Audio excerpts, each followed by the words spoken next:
บางโพสกอร์ที่แบบผมตบจดจอนี่คือกีฬาโคอ่ะกีฬาโคไว้ดัดตรงยืง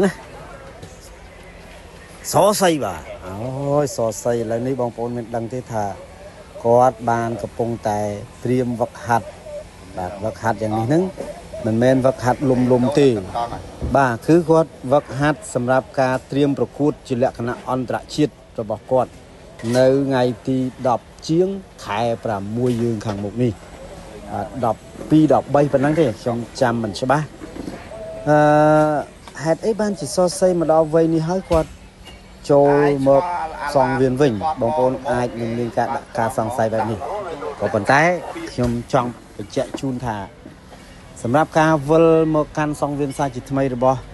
ขลากำนายโซไซเป็นนี่คือได้ซาไตกอดทากอดโรซีลุกสัจสัจอังสัจไอ้นั้นขาไอ้ดอกขาดtới của bạn biết chẳng mà đa dần sai xóm lôi cả sân bạn móc vật hạt sầm đập phương caประกวดmột căn song viên sai chỉ thay còn là mau khai của buổi playนี่คือก็ត្រូវជួបជាមួយនឹងកីឡាករបរទេសទៀតបងប្អូនបាទដូច្នេះទេ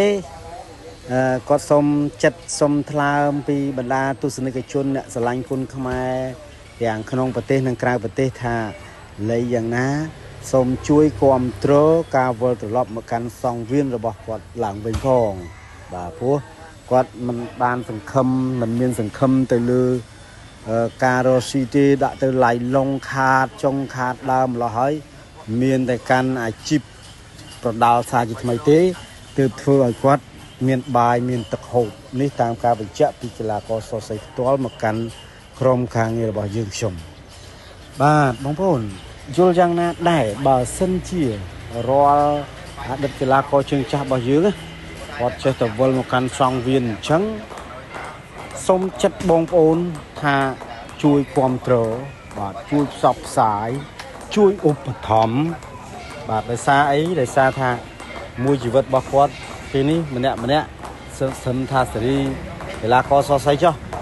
ប៉ុណ្ណឹងគឺអាយុមិនក្រោម50ទេបងប្អូន50ហើយគាត់នៅតែវាយបានទៀតមានគួរសរសើរគាត់ដែរបាទអរគុណអញ្ចឹងគាត់សូមចិត្តគាំទ្រជាកម្លាំងចិត្តបាទទាំងកម្លាំងចិត្តទាំងសម្ភារៈគឺគាត់ផងដោយសារតែដល់ពីនេះគាត់ឡងចុងការរស៊ីអញ្ចឹងគាត់មកកាន់សងវិនសាជាថ្មីបងប្អូនណាអរគុណសុខសប្បាយទាំងអស់គ្នាបាទ